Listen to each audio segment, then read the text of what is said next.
Hello, everyone.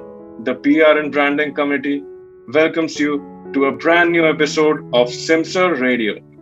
I, Hemangi Jetwani, And I, Nihal Siddiqui. are your hosts for the day, and we present to you a conversation to raise awareness of cancer and to encourage its prevention, detection, and treatment.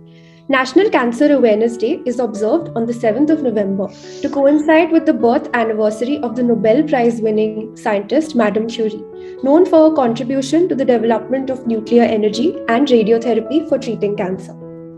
On that note, we'd like to welcome our first guest, Dr. Shizan Pervez, an MD in Radiation Oncology with over 5 years of experience at the Tata Memorial Hospital. He is currently a radiation consultant and clinical oncologist at Reliance Hospitals. Thank you, sir, for taking out the time to join this conversation on such a pertinent topic of cancer awareness. Yeah, thank you, Nihal and Hemangi. It's my pleasure to be here and spreading awareness about cancer that is very much required these days. So really helps you out, helps the patient and everyone who are a little bit confused about cancer. They don't have that awareness. So it would be very good to answer some of the questions related to cancer. Thank you. We'd also like to extend a warm welcome to our senior at Somaiya Institute of Management, Karthick Gulipilli, an engineering graduate in electronics and communication, currently pursuing MBA in international business, who is also a vocalist and a sports enthusiast. In April this year, he was diagnosed with acute myeloid leukemia and has shown determination and resilience by surviving out of it. Thank you, Karthick, for taking out the time to speak with us. Thank you so much, Hemangi and Nihal. In whatever way I can help share my experience, that would be great. Thanks a lot. So let us dive into the questions now. Our first question is directed to you, Dr. Shizan. What is cancer and what are the telling signs and early diagnosis for cancer? So I would like to keep it very simple for everyone who are not from a medical background, and if the listener is not from the science background as well. So in simple words, if you say cancer means normal cells. What we see in our body, they have function as they grow, divide, and make new cells.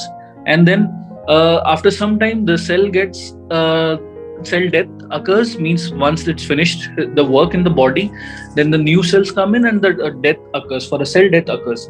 When cancer starts developing in the body, this normal control mechanism of a normal dividing cell from a new cell, this cycle gets disturbed, and there is a uncontrolled growth and formation of abnormal cells in the body in a particular region.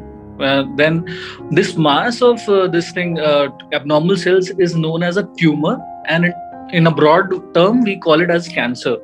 So cancer can be of various types, depending on it can be, if you want to say, it can be broadly classified into 4 things. The blood cancer can be called as a leukemia, what we call it if it's in the blood. If it's in the solid tissue, it is called as carcinoma. And if it's in the connecting tissue like the joints and the bones, it's known as a sarcoma. Or in osteoid, something if it involves the cancer, involves the bone, it's a osteosarcoma or something like that, connecting tissues. And the 4th one, broadly, it is known as the lymphoma, that involves a lymphatic system. So in simple words, it's abnormal division of cells in a particular region, and it can be benign or malignant. You also said about the signs and the early diagnosis. What I would suggest everyone as a part of this cancer awareness, like you should not ignore the unusual symptoms what body is having, like unusual in the sense, I mean, if someone is having unusual cough for too many days together, having some blood in the sputus whenever they cough, if they are having some bleeding, abnormal bleeding in the body, some lump is there in some part of body, that swelling is not reducing, it's in fact increasing in size. Simple he's having abnormal weight loss, change in bowel and bladder habits. Then simple thing that unhealing ulcer can be there in mouth, oral cavity. patients of cancer cervix might have bleeding, abnormal bleeding, prolonged periods or something like that. So such unusual things should be checked by your physician or someone, and should be diagnosed properly.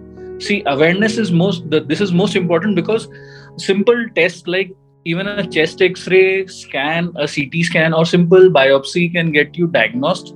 And if it's detected early, then it can be cured also. Okay, so that is the importance of early diagnosis and knowing about cancer. Yes, absolutely. That was quite vividly explained, doctor. So Karthik, what was your initial reaction when you were diagnosed with cancer? Firstly, as doctor already mentioned, that there might be certain irregularities, or you might find that there might be a problem. So for me, I think one of the problem was that I had continuous fever constantly for like around 3 to 4 days, and the fever wasn't reducing. So due to this, I went to the doctor to get it checked, and that was when I found out that I was diagnosed with cancer, because the doctor had asked me to get a complete blood count test done. And that was when I found out that my WBC cells were at 1.8 lakhs. And after that, I was diagnosed with acute myeloid leukemia. So obviously, this came to me as a shock, just as it would have for anybody else in my place. It did take a while for me to accept that I was actually diagnosed with cancer, because I believe that I'm someone who didn't have a lot of junk food. I ate pretty healthy, and I was also physically fit. I involved myself in various sports activities, and I regularly worked out. But there's nothing that can be done at this point thinking about how this happened or why me, because it doesn't change anything. So I just thought that it's important to hope for the best and trust the process and move ahead. Right. It takes immense courage to talk about the tough times. Thank you, Karthik. Dr. Shizan, can you let the viewers know that what food and lifestyle decisions should we adopt in order to stay ahead of the curve while dealing with cancer? Yes, definitely. So, as you heard Karthik just said, so it is really difficult to diagnose such things like blood cancer or leukemia or myeloid leukemia, because it's not routinely diagnosed, and we don't suspect that these things. So it's good that the fever and everything was properly investigated and we got to the proper diagnosis. What I would suggest, like very simple things for everyone. See, we cannot point out many things like such food will cause this cancer or something, but there are very simple and particular things like just Karthik just mentioned, that lifestyle changes are very important. As exercising regularly, maintaining a healthy weight, and avoiding foodstuffs which we know that might have a risk of developing cancer, like tobacco intake, alcohol, processed red meat, sugary drinks like soda and this thing, processed food, and salty fish or something. Spicy food might have a direct relation with development of cancers and this thing. So such things should be avoided. And what could be added in your diet? It should be fruits, green vegetables, garlic, citrus, whole grains, maintaining a healthy lifestyle and having proper exercise and good thing. Just 15-20 minutes, half an hour of your day, giving it for exercise, maintaining a proper weight can make a huge difference, as obesity and this food habits are linked to cancer development. So these are very simple things that needs to be pointed out, and everybody should be aware. I'm sure the viewers will try a healthy lifestyle after listening to your views. So we'd like to direct the next question to Karthik. How did you find the strength to go through the treatments? So firstly, I'm generally a very optimistic person, and I tend to look at the positives and very rarely succumb to the negative thoughts. So also I believe that I'm blessed to have wonderful family members and friends who are very supportive, and they provided me with the strength I needed. My friends used to come and they used to visit me in the hospital very frequently and spend some time with me, which made me feel much better. Or else I would have maybe felt that I'm left alone in the hospital, and I'm basically an extrovert. So they didn't make me feel alone. So they always made me feel that I'm going to get through this. And whenever I was in necessary, I needed some arrangements made, whether I needed blood, platelets, or granulocytes. My friends were always there, and they made the necessary arrangements there. And also the doctors who were treating me were highly skilled, and they constantly gave me the motivation and strength to get through this tough phase. Oh, well, more power to you and your loved ones. Thank you for sharing your experience with us. The next question is directed to you, Dr. Shizan. Can you throw some light on what is radiation oncology and what kind of challenges do you face in your profession? Yeah, surely. So, when speaking about cancer treatment is basically divided into three main specialities. What we call as a surgical oncology, when we require surgery to remove the tumor. One is chemotherapy, administration of drugs, and third is radiation oncology. Radiation oncology. If in simple words, if I say radiation oncology is a field in which we use high energy x-rays, that is the photons, to treat the cancer. So basically radiation, what it does is kills the cancer cells by damaging the DNA and the cells, and they stop dividing or die because of that. So radiation nowadays has become a very important part of most of the cancers, not all, most of the cancers, and like chemotherapy. So research has been going on since the early days, when simple machines were there, when you used to give radiation and there would be some side effects also. So now radiation oncology has evolved so much. If I want to treat a tumor in a particular, which is suppose breast cancer, when I'm giving radiation to the breast, I don't want the lung and the heart, which are behind structures, the normal structures should not get damaged. So we can plan radiation in a way that the radiation is only going to the tumor cells and not the normal tissue. So in simple words, if we get an X-ray done, X-ray is a simple small amount of energy that gives you an image of of your chest or something, some part of your body. In a similar way, radiation, we use high energy X-rays to treat the tumor, to get to that depth and then treat that tumor in that site. But people have some fear about radiation oncology. The second question, what you said, that what challenges we face during a treatment, that is just the same thing. What Karthick just highlighted, like patients need motivation and counseling, positive feedback has to be given. They have to be counseled. Like radiation treatment takes a long time. Like it takes around, for a simple treatment, it takes about 1.5 months, and every day they have to come for 15-20 minutes, half an hour, take the treatment, go home, because we cannot give too much of radiation together. We divide it in a certain way, and that way the treatment is planned. To keep them motivated and counseled, full-time positive energy has to be provided to them, and that plays a big this radiation team plays a big role in that, including the staff, the doctors, even the treating technologists who handle them on the machine, they place everything. And there are some fears with the patients, like radiation. When we say radiation, they feel if they get radiation, their skin would burn or something like that. But that is all not the case when we treat radiation, because it's very advanced nowadays. When we treat, they don't get that much of side effects. But it's a challenge to keep them coming for the treatment, counseling them, because they will have eventually some side effects and something, but need to be managed carefully. Thank you, doctor. That was quite insightful. I'd like Karthick to take the next question. So who or what was your support system while going through the treatments? So as I previously mentioned, my family and my friends are my biggest support system. They were always there for me. I have also got a wonderful set of friends in college as well. Even though we've never met physically, they were always there for me and were constantly checking in on me. They used to set up virtual Zoom meetings even during their exams, just so that they could cheer me up and make me feel comfortable. And they always reminded me that this is just a phase and this too shall pass. So thanks to all that motivation and strength which I got from them and all the other people, I believe that I was able to see this through. Amazing. The support extended by these pillars can definitely not go unnoticed. The next question is directed to you, Dr. Shizan, again. What role does cancer awareness have to play in early detection and treatment? And are we doing enough as a nation in this regard? Yeah, so very important that the role of cancer awareness is very much important in early detection and treatment.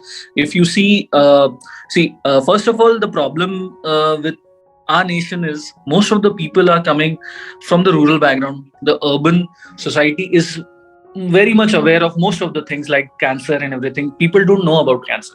So the first thing awareness does is If you do in small centers like small hospitals, rural areas, if you go and tell them about what are the signs and what are the symptoms that to expect when we are suspecting a cancer. So as I highlighted, signs and symptoms are very important. That awareness should be on a grassroots level. They should be told about the tests, the symptoms, and screening in the simple language what they follow. Because there is, when we say cancer, there is a fear, there is a stigma, like it cannot be cured. Once cancer is diagnosed, there's no treatment for it. So we need people to evolve from such things. Don't keep that fear, stigma, and awareness can play a big role. All types of cancer, we try to give all the information. When the patient comes to a hospital, they have some doubts, so they can always share with us. We try to counsel the relative and the patient as well, so that if they face such situation in the society, if at all their neighbor or someone is suspecting some cancer, they see some symptoms, if they have gone through it, they can explain it to them better. So awareness is very important. Reaching out to people through social media, through all the mediums what we have, like we are doing now, this might benefit some few more people. So this is very important. Awareness, tests, symptoms, screening of cancer. Like I said, healthy lifestyle, promoting healthy eating, screening of cancers is very important. As you said, are we doing enough as a nation in this regard? I feel we can do more. At present we are okay, because if you see, there are a lot of cases being diagnosed and they are getting misdiagnosed. If when I'm working in a hospital, I see a lot of patients who have been misguided by people. So by awareness, I mean not only the patients and who are not educated, who are not literate. I also mean by that some of our doctors who are not trained in the field of oncology, cancer. Awareness is for everyone, and doubts and everything should be cleared. They should ask and everything. The main purpose of awareness is to ask and get aware about the disease. Don't fear, don't have that fear, don't have that stigma. I think Karthick can definitely highlight on that. Things, if they are diagnosed early, can be very good, nicely managed with proper skilled doctors. So that is the important. I think we can do much better as a nation. Since screening and everything is very much active in the Western countries, we need to have a clear policy on that, and we need to separate out the patients. We need to catch diseases early, so that we can be much more prepared. Once a disease is caught in stage 1, we can do much more for the patient rather than getting it into stage 4 when the disease has gone to any other part of the body. So it gets very difficult that time. So awareness plays a very important role in this. Yeah, doctor, it's actually so relevant that you highlighted the role of these aspects like awareness and screening. I mean, these aspects are a lot of time ignored by people. So thank you for that. So Karthick, now that you've defeated cancer, how are you living your life differently and why? So honestly speaking, there hasn't been much of a difference in the way I'm leading my life. Of course, as Dr. Shizan already mentioned, one important aspect is that you try to maintain a much healthier diet or eating habits. You tend to have a balanced diet. You control all of your junk food, which you probably used to have, because as teenagers and the current generation, we love to have a lot of food which might not be very good for our health. So as such, I do not have a lot of junk food. But I wasn't someone who had a lot of junk food before also, so it wasn't much of a difficulty for me. Apart from these minor food restrictions, again, as Dr. Shizan mentioned about smoking and alcohol, right? So the precautions which I take is that I do try to stay away from, an environment where others are smoking. And the rest has pretty much been the same. I still go play sports. I've started working out as I lost a lot of strength post chemotherapy, and I lost a lot of weight as well. And as usual, I do go out and spend time with my friends and family, just as I used to before. But yes, it's important to be that little extra careful in whatever you're doing, which is just for your own good. That's definitely a way to snap back. Thank you. Dr. Shizan, why do you think that the number of breast cancer cases have risen in the last couple of years? See, so there are multiple reasons. If you see for breast cancer, as I said, Lifestyle is very important these days. The lifestyle is a little laid back. This thing, the activity has reduced. The people are just a little more laid back. If you see a lifestyle, then I mean that workouts are less, people are less moving around. They have more facilities, the social media, everything, work from home and everything. If you see, that leads to obesity, weight gain, and then that indirectly leads to hormonal imbalance and everything. Alcohol intake, tobacco, as I said, these things have been linked to breast cancer as well. And also in India, as there is less awareness about in the rural areas regarding breastfeeding and all. So breastfeeding is also a very important factor that plays a role in development of breast cancer. And as I said, screening is very important. And these days, cases in urban centers have increased because of the awareness, screening, and newer techniques which has come up. So some factors which I had mentioned earlier, they are linked to breast cancer. And the things that processed food and everything, that has lot of things have been linked. Studies, research has been done linked to breast cancer. So see, detection is very early. As I said, for breast cancer, a simple lump or swelling is very important, that gets to be diagnosed, or a FNAC or a biopsy, some tissue diagnosis is done, and a proper treatment and staging is done. The extent of the disease, what we call the stage 1, 2, 3, 4, and if it's diagnosed early, then we can treat it. Okay, and then because such things, techniques has evolved, cancer has also increasing, but awareness plays a very big part in all this. When awareness is there and all these things come down, then the intake is down, when food is proper, lifestyle is okay, then we might see a little decline in cases. But presently we are on the rise, and the incidence is more because of such factors. Yeah, doctor, the insights were quite eye-opening for us. The next question is for Karthik. So what 3 things would you tell a person who just learned of their cancer diagnosis?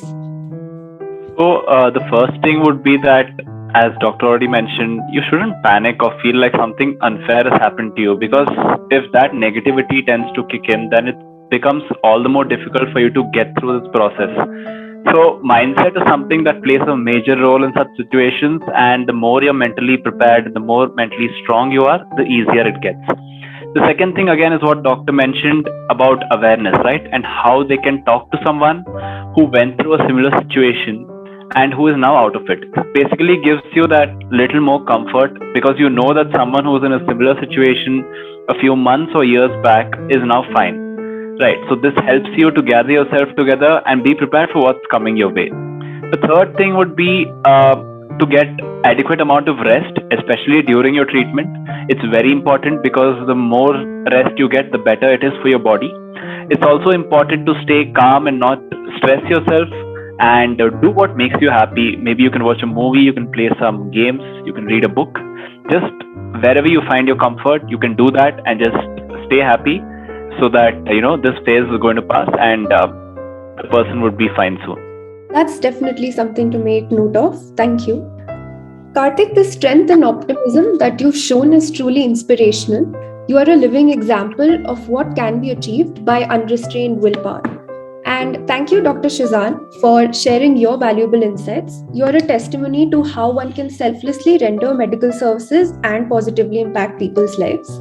We are sure our audience must be much more sensitized and aware after this discussion.